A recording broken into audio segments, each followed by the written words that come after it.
नमस्कार सर्व माझ्या गोड ताईंचं मैत्रिणीचं अगदी मनापासून स्वागत आहे सर्वांना श्री स्वामी समर्थ। यावेळी टायमिंग किती झालेलं आहे मी बघितलेलं नाही आहे, पण इव्हनिंगची वेळ आहे। सकाळपासून जी धावपळ झाली ती झाली। म्हणजे आज गुरुवारचा दिवस आहे, पूजेलाही मला थोडासा वेळ लागला, प्रत्येक कामाला थोडासा लेट झालेला होता। तर असो, तुमचे कमेंट असे होते की ताई पूजा छान केली, छान वाटलं बघून, मन प्रसन्न झालं। आणखीन एक ताई असं म्हणत होत्या की तू इतकं काम कसं करते, इतकं घरचं काम कसं करते। तर काम तर आपल्याला करावंच लागतं, कुणाच्या घरी कमी कुणाच्या घरी जास्त काम असतं। आमच्या घरी थोडंसं असं आहे ना, नुसती धावपळ धावपळ धावपळ दिवसभर माझी चालू असते। तर असो, सोनल पण आलेली होती, तर ज्यूस बनवलं मी। सोनल आणि हे ज्यूस घेतले, हे गेलेले गॅरेजला, सोनल गेलेली आहे परत गावाकडे, म्हणजे तिचे एक्झाम होते आणि तिच्या मैत्रिणी पण थांबलेल्या होत्या बस स्टॉपला। तर ती म्हणजे एस टी यायला थोडासा वेळ असला की पटकन माझ्याकडे येते।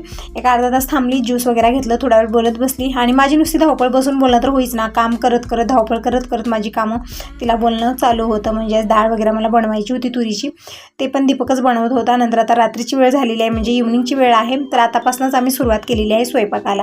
स्वयंपाकामध्ये अगोदर खिचडीपासून सुरुवात मी करते। तर इकडे ज्यूस पण आता मी आमच्यासाठी बनवलं। म्हणजे जेव्हा मी ज्यूस बनवत होते ना, त्यावेळेत ना इतकी पळापळ होती, डाळ बनवत होती, म्हणजे तिकडे चक्की चालू होती, दीपक त्यामध्ये तुरी टाकत होता। म्हणजे सेट एक वेळा करून दिलं की तुरीची डाळ व्यवस्थित बनते, दीपक ते टाकत होता। मग त्यात ही आले टुबाचं पोतं घेऊन, म्हणजे 2-4 टुबाचे पोते घेऊन आलेले होते, ते टाकले। मग यांना ज्यूस बनवून दिलं, त्या घाई गडबडीतच, म्हणजे खरबूज आणि केळी सकाळीच आणलेली होती। तर ज्यूस बनलेलं नव्हतं, कारण नुसती धावपळ चालू होती, त्यामुळे झालंच नाही। हे आल्यानंतर मी केलं, सोनल पण आलेली होती, तर ज्यूस दिलं, हे घेऊन जिकडे तिकडे गेलेले आहेत। नंतर परत डाळ वगैरे बनवून झालं, मग आता आम्ही आमच्यासाठी ज्यूस बनवलेला आहे। नंतर टुबं पण ठेवायचे आहेत। नंतर ही तांदळाचं पॅकेट आणलेलं आहे, आजच तेही काढून घेतलं। आता खिचडी बनणार आहे याच तांदळाची। तुम्ही म्हणते असते की ताई कुठले तांदूळ तू आणत असतेस खिचडी बनवण्यासाठी, पुलाव बनवण्यासाठी, तर मी हे असे तांदूळ आणते, बारीकमध्ये येतात ना, म्हणजे चेंज करून आणतात। गेल्या वेळेस कोलमचं आणलेलं होतं, यावेळेस थोडंसं वेगळं आहे। तर असं तांदूळ मी काढून ठेवलेले आहेत। आणि इकडं अगोदरचे थोडेफार आणि आताचे थोडेफार तांदूळ मी घेतलेले आहेत। म्हणजे आताचे तांदूळ कसे ना, एकदम व्हाईट अँड व्हाईट शुभ्र असे पांढरे शुभ्र तांदूळ आहेत। आणि हे म्हणत होते की बिनपालिशचे आहेत, तर बिनपालिशचे जे तांदूळ असतात ना, ते खाण्यासाठी छान असतात, तर तेच मी घेतलं, ते अर्धे आणि अगोदरचे अर्धे। नंतर इकडे चहा पण बनवला, म्हणजे ज्यूस बनवलं, पण मी ज्यूस घेतलेलं नाही आहे, मी चहाच बनवून घेतला। कारण चहा पिल्यानं थोडंसं माइंड फ्रेश होतं, आपलं जी थकान असते ना थोडीशी छान वाटतं। नाहीतरी काय होतं, थोडंसं थकल्यासारखं वाटतं, दिवसभरी कामं करून मग कुठल्याच कामात आपलं मन लागेना असं होतं। तर चहा पिल्यानं मला थोडंसं फ्रेश वाटतं। आणि दीपक इकडं काय करत आहे, तर टुबं सगळे काढून ठेवलेलं आहे घरभर, बेडरूम पूर्ण टुबानं भरलेली आहे। म्हणजे 3-4 पोते ते टुबा आणलेले आहेत, तर आता ते वरती ठेवायचे आहेत। तर अगोदर ते किती नंबरचे आलेले आहेत, किती तिथं सांगितलेलं होतं, म्हणजे ऑनलाईन मागवले आहेत, हे स्वतः गेलेले नाहीत, त्यामुळे सगळं लिहून ठेवत आहे की कुठल्या नंबरचे टुबं किती आलेले आहेत, म्हणजे यांनाही हिशोब कळतो। तर टुबं सगळे लिहून दीपक ठेवून देईल वरती, म्हणजे आता मला तिकडे जाणं होणार नाही त्याला देण्यासाठी। तर दीपकला मी म्हणत होती की उद्या ज्याला ठेवूया, पण नाही, आजच करायचं आहे सगळं त्याला।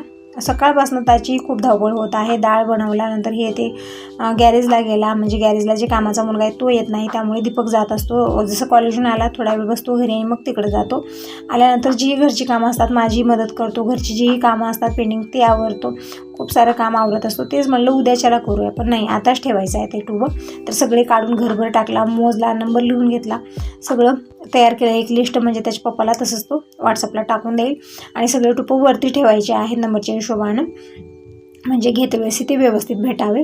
तर असं मी इकडे खिचडीची तयारी करत आहे। थोडासा मला लेट झालेला आहे खिचडी बनवण्यासाठी, इतक्यात हे पण येतील, म्हणजे प्रत्येक गुरुवारी थोडंसं लवकर घरी येतात, ते 6:30 वाजता 6:45 घरी असतात। मग त्यांच्यासाठी पाणी गरम करणं, नंतर पूजाचं सगळं आवरून देणं तिकडं, नंतर घरात आरती होते, ते सगळं आवरणं, हे सगळं करायचं असतं।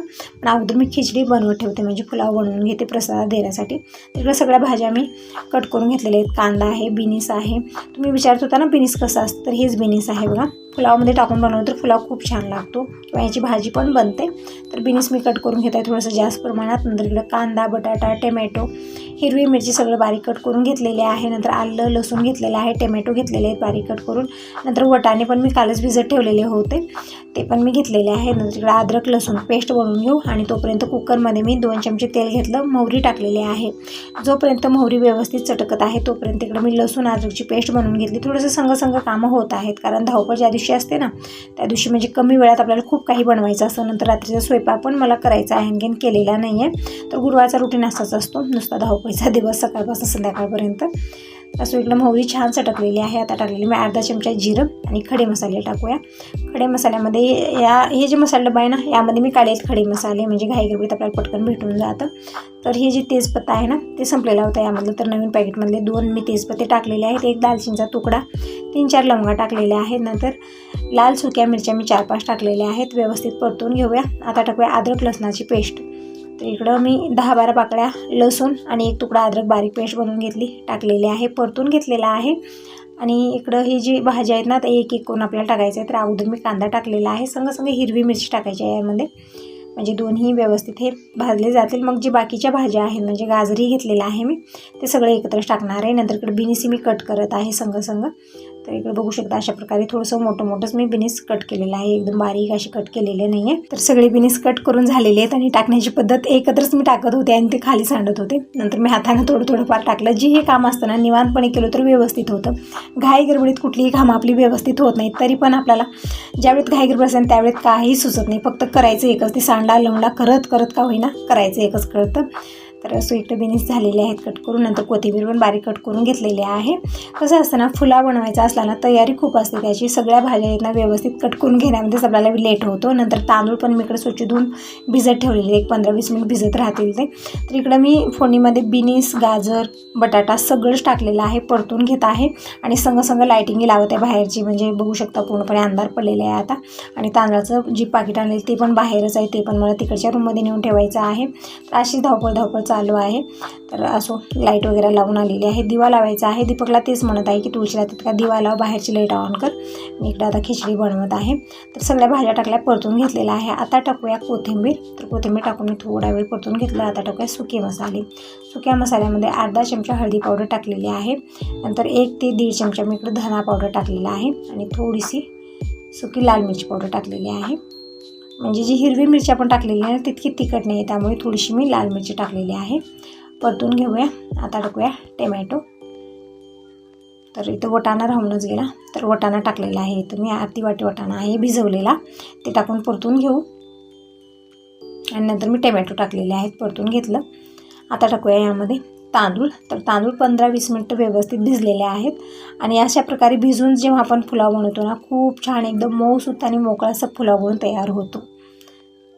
तर तांदूळ टाकून मी छान मिक्स करून घेत आहे, म्हणजे व्यवस्थित परतून घ्यायचं आपल्याला. फोडणीमध्ये पटकन पाणी वगैरे टाकायचं नाही. खूप वेळा मी शेअर केली आहे की पुलाव कसा बनवायचा, एकदम टेस्टी बनतो. तुम्ही म्हणते असता की ताई खूप छान पुलाव बनवते तू, खूप छान बनतो. म्हणजे जी तयारी असते ना, ती झाली की पुलाव झटकापट आणि एकदम छान टेस्टी म्हणून तयार होतो. पाणी टाकलेलं आहे मी तांदळाच्या बरोबर. नंतर चवीपुरतं मीठ टाकूया. आणि आता टाकूया थोडासा सुहाना मसाला, गरम मसालाही टाकू शकता. नंतर आणखी एक स्पेशल मसाला मी शेअर करणार आहे, खूप छान बनते. खिचडी असो किंवा काहीतरी आपण आमटी वगैरे बनवतो ना सणासुदीला, तेव्हा टाकण्यासाठी. तर विलायची आणि दालचिनी आणखीन काय शाही जिरा, हे तिन्ही जिन्नस आपल्याला बारीक वाटून ठेवायचे, ते एकदम मस्त मसाला बनवून तयार होतो. तर जोपर्यंत मी इकडं ही घाई गडबड करत आहे तोपर्यंत दीपक इकडं टुबं वगैरे ठेवून फ्रेश होऊन आलेला आहे आणि देवाला दिवा लावत आहे. म्हणजे देवापाशी दिवा कंटिन्यू चालू असतो, फक्त तुळशीपाशी दिवा लावत आहे. बघू शकता वातावरण आभाळ लालगुंद झालेलं आहे, छान वाटत आहे. म्हणजे एकदम गारगार हवा आहे, असं वाटत आहे ना सगळं जिथल्या तिथं टाकावं आणि थोडा वेळ वरती जाऊन बसावं. खूप फ्रेश वाटत आहे यावेळी, एकदम ताजी हवा अशी एकदम छान वाटत आहे. बाहेरचं वातावरण खूप छान झालेलं आहे. तर असो आता यावेळी बाहेर नाही काय नाही, जे आहेत ना किचनची कामं ते आवरणार नाहीत आपल्याला, म्हणजे इतक्यात हे पण येतील. तोपर्यंत पुलाव झाला का नाही ते बघूया. तर शिटी उचलून बाजूलाच ठेवली मी, कारण उचलून धरल्यामध्ये भरपूर वेळ जात होता. तर साईडलाच काढून ठेवलं. तोपर्यंत दीपक दिवा लावलेला आहे. नंतर तिकडं साईबाबाच्या मंदिराला देण्यासाठी सवळं, नंतर दस्ती यांची सगळी पॅक केलेला आहे. नंतर वाती, तेल वाती, नंतर धूप, हे सगळं एका डब्यात पॅक केलेलं आहे. सगळं कवरमध्ये पॅक करून ठेवलेलं आहे, कारण आता दीपक गॅरेजला जाणार आहे. हे घरी येतात, मग दीपक गॅरेजला जातो थोडा वेळ आणि 9 वाजेपर्यंत सगळेच घरी येतात. तर मी पुलाव बनवलं आणि पॅक करून यांना दिलेला आहे. म्हणजे आल्यानंतर आरती वगैरे झाली आणि हे गेलेले आहेत. तर हे गेलेले आहेत साईबाबांच्या मंदिरला. जोपर्यंत ते परत येतात तोपर्यंत मी स्वयंपाक करून घेते. दीपक, दिनेश सगळेजण येतील, बाबा पण येतील. म्हणजे सगळ्यांचं जेवण 9 वाजता होतं प्रत्येक गुरुवारी. आणि इकडे हरभरा आणि मूग मी भिजत ठेवलेले होते, ते आता मला व्यवस्थित कपड्यात बांधून ठेवायचं आहे. म्हणजे व्यवस्थित ते फुललेले आहेत आणि थोडेफार यामधले मी हरभरे इकडे शिजवून घेतलेत मीठ टाकून, खाण्यासाठी छान लागतात असे पण. आणि आता मी सोयाबीन नाही, बिनीस पण नाही, शेवगा हां, शेवग्याच्या शेंगाची भाजी बनवणार आहे. काय होतं ना, इतक्या प्रकारच्या शेंगा असतात ना, नाव लक्षातच राहत नाही आहे की कोणत्या शेंगाला काय म्हणायचं आहे. बिनीस आहे, शेवगा आहे, नंतर जाऊ द्या सोयाबीनची तर शेंग नसते, ते तर सोयाबीनच असतात. असं ती भाजी बनवायची आहे. पण त्या अगोदर मी इकडे सगळे कडधान्य बांधून ठेवत आहे. ही जी कपडा आहे ना, सुती आहे, कॉटनचा आहे, पण थोडासा पातळ आहे. तर मला वाटलं मोड व्यवस्थित येणार नाहीत, पण व्यवस्थित आलेले होते. तर हरभरे आणि मूग स्वच्छ धुवलं आणि या कपड्यामध्ये मी गच्च बांधून ठेवत आहे. तर सकाळी बघूया कसे होतात. म्हणजे मुगाला ना लवकर मोड येतात, पण हरभऱ्याला यायला थोडासा वेळ लागतो. आणि कपडा जाडसर असला ना तर खूप लवकर येतात, पण ही खूप पातळ होता.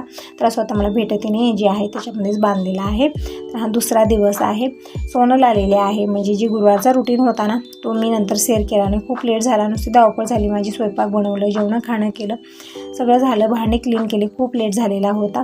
त्यामुळे नंतर मी व्हिडिओ बनवला. आणि हा दुसऱ्या दिवशीचा व्हिडिओ आहे. सकाळचे 11:30 वाजलेले आहेत आणि सोनल आलेली. म्हणजे आज पण सोनलचा पेपर आहे. तर 2 वाजता हिचं पेपर चालू आहे. तर ही घरातनं 11:30 वाजता आलेली आहे. म्हणजे एस टी नसतात वेळेत, त्यामुळे जे एस टी आहे अगोदर त्या एस टीला आलेले आहे. आणि येत्या वेळेस ना गिन्ना घेऊन आलेली. म्हणजे आईच्या घरी म्हैस दिलेली आहे, तर गिन्ना घेऊन आले. तर गिन्याची खीर पण बनवायची आहे मला. म्हणजे दीपकला खूप आवडते. नंतर थोड्याफार मसुरा पण आई त्यांना दिलेली, जे आपूट मसुरा असतात ना, वरण खूप छान बनतं त्याचं, ते पण आई दिलेले आहे. तर सगळं काढून ठेवलं. आता सोनलला कॉलेजला जायचं आहे. म्हणजे 2 वाजता हिचं पेपर चालू होणार आहे. म्हणत होती मैत्रिणी आहेत सोबत, म्हणून थोडंसं लवकरच जात आहे. तर पाणी घेतलेले फ्रीजमधलं, नको म्हणत होते, पण नाही, हिला गार खूप आवडतं, जसं मला आवडतं. पण जितकी गार वस्तू आपण खातो ना, तितकं आपल्या शरीराला नुकसान होतं, खाऊ नये.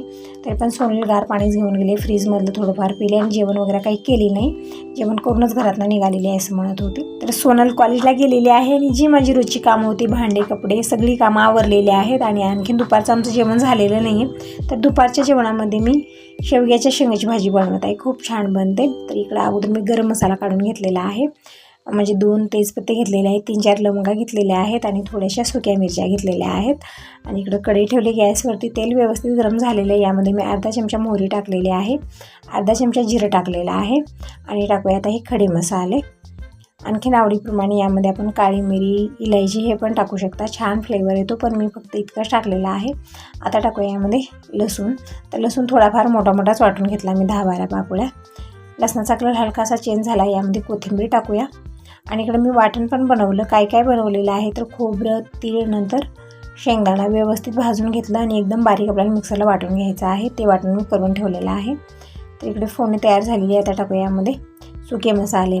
सुक्या मसाल्यामध्ये 1 ते 1.5 चमचा धणा पावडर, अर्धा चमचा हळदी पावडर आणि 1 ते 1.5 चमचा लाल मिरची पावडर टाकलेली आहे. आणि या प्रोसेसमध्ये गॅस कमी ठेवायचा आहे आणि व्यवस्थित आपल्याला परतून घ्यायचं आहे. आणि जे वाटण आपण करून ठेवलेले ना, ते आपल्याला यामध्ये टाकायचं आहे पूर्णपणे. तर इकडं अर्धी वाटी हे वाटण आहे. तीळ, शेंगदाणा, खोबरं व्यवस्थित भाजून मी वाटून घेतलेला आहे. खूप छान एकदम असा मस्त याचा फ्लेवर येतो. भाजी एकदम टेस्टी म्हणून तयार होते. एकदम धाबा स्टाईल भाजी म्हणून तयार होते. तर पाहुणे वगैरे आली, सुचत नसलं की काय भाजी बनवावी, तरी भाजी आपण बनवू शकतो. आणि खूप साऱ्या ताई म्हणत असतात कांदा लसूण, म्हणजे बिन कांदा लसूण भाजी बनवता येईल. तर जे मी लसूण टाकलेलं ना, स्किप करू शकता तुम्ही. जसं आपण मोहरी जिरं टाकलं आणि खडे मसाले टाकले ना, त्यामध्ये आपण पटकन हे जे मसाला आपण वाटण केलं होतं ते टाकू शकता. यामध्ये लसूण, अद्रक जेही आपल्याला टाकायचं आहे ते स्किपही करू शकता, टाकूही शकता. मी लसूण टाकलेले फक्त परतून घेतलं आणि थोडंसं पाणी टाकलेलं आहे मी, म्हणजे मसाला व्यवस्थित आपल्याला भाजून घ्यायचा आहे. तर अर्धी वाटी पाणी टाकलं, व्यवस्थित मसाला भाजलेला आहे तेल सुटेपर्यंत. नंतर मी टमॅटो टाकले. तर इकडे 3-4 टमॅटो मी बारीक कट करून घेतले, टाकून मी थोडा वेळ परतून घेतलेला आहे. आता टाकूया यामध्ये शेंगा. तर शेवग्याच्या शेंगा मी अशा प्रकारे कट करून घेतलेल्या आहेत. म्हणजे थोड्याशा उंच याच्यामध्येच कट करून घ्यायचं, एकदम बारीक अशा कट करायच्या नाहीत. परतून घेतलं फोडणीमध्ये थोडा वेळ. आता टाकूया पाणी. तर इथं मी थोडंसं जास्तच पाणी टाकलं. रस्सा भाजी बनवणार आहे, खूप छान भाजी बनवून तयार होते. तर एक वेळा परतून घेऊया. बघू शकता भाजीचा रंग खूप छान आलेला आहे. तर आता एक वेळा मिक्स करून थोडा वेळ झाकून ठेवणार आहे. आणि तोपर्यंत हे पण जेवण करायचे, मग जेवायला वाढून घेते, ताक करून घेते तोपर्यंत. तर असो आता यासोबत या व्हिडिओला इथंच एंड करत आहे. व्हिडिओ चांगला वाटला असेल तर लाईक करा, पहिल्यांदा बघत असेल तर चॅनलला पण सबस्क्राईब करा, कमेंट करून नक्की सांगा. Bye bye.